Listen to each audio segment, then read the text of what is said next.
सावन का महीना, भगवान शिव की भक्ति का महीना, जहां हर तरफ गूंजता है हर हर महादेव। शेखावाटी की अरावली पर्वत श्रृंखला के बीच बसा लोहारगल धाम इन दिनों आस्था के रंग में रंगा हुआ है। सुबह से ही यहां श्रद्धालुओं का सैलाब उमड़ रहा है। कोई सूर्य कुंड में आस्था की डुबकी लगा रहा है तो कोई पवित्र जल भरकर कांवड़ यात्रा पर निकल रहा है।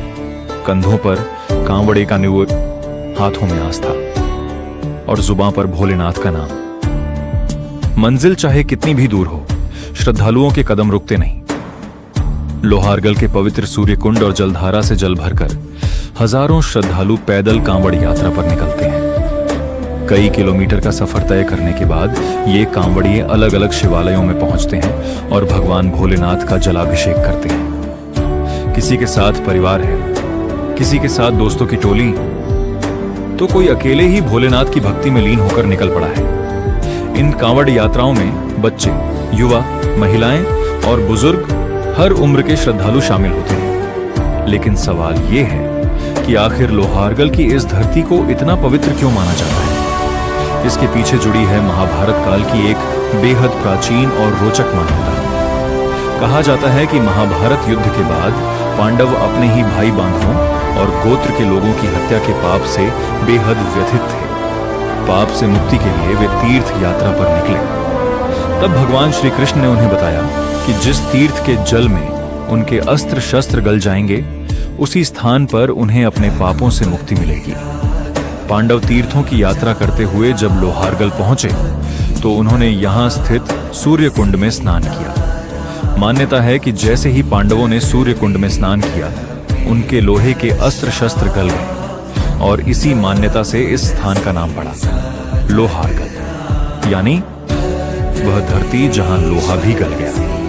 आज भी श्रद्धालु सूर्य कुंड में स्नान को पापों से मुक्ति और आत्मशुद्धि का माध्यम मानते हैं। लोहारगल की पौराणिक मान्यताएं सिर्फ पांडवों तक ही सीमित नहीं है। इस पवित्र धाम का संबंध भगवान परशुराम से भी जोड़ा जाता है।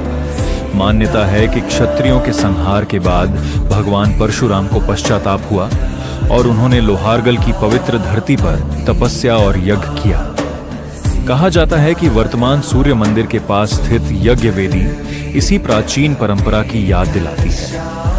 लोहारगल के प्राचीन सूर्य मंदिर के पीठाधीश्वर अवधेशाचार्य जी महाराज भी लोहारगल को अत्यंत प्राचीन और महत्वपूर्ण तीर्थ बताते हैं। यही वजह है कि यहाँ सिर्फ सावन में ही नहीं, बल्कि पूरे साल श्रद्धालुओं की आस्था देखने को मिलती है।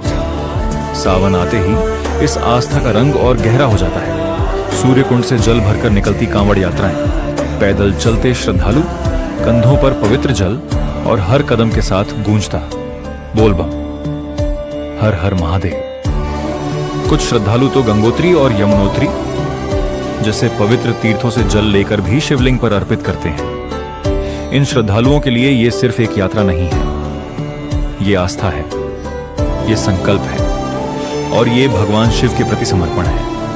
लोहारगल के सूर्य क्षेत्र की 24 कोसीय परिक्रमा का भी विशेष धार्मिक महत्व माना जाता है। धार्मिक मान्यताओं के अनुसार इस परिक्रमा के दौरान श्रद्धालु कई पवित्र स्थलों से होकर गुजरते हैं। सोमवती, अमावस्या हो, सूर्य सप्तमी हो या फिर कृष्ण जन्माष्टमी, हर बड़े धार्मिक अवसर पर लोहारगल में श्रद्धालुओं की भीड़ उमड़ती है। अरावली की पहाड़ियों के बीच बसा लोहारगल, जहां इतिहास है, पौराणिक कथाएं हैं, सूर्य कुंड की पवित्र जलधारा है और हर कदम पर दिखाई देती है आस्था।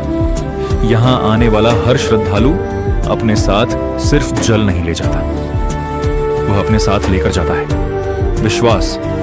और जब वही जल भोलेनाथ के शिवलिंग पर अर्पित होता है तो एक ही आवाज गूंजती है, हर हर महादेव। लोहारगल की इस पावन धरती पर आस्था का यह सफर यूं ही चलता रहे। बोल बम, हर हर महादेव।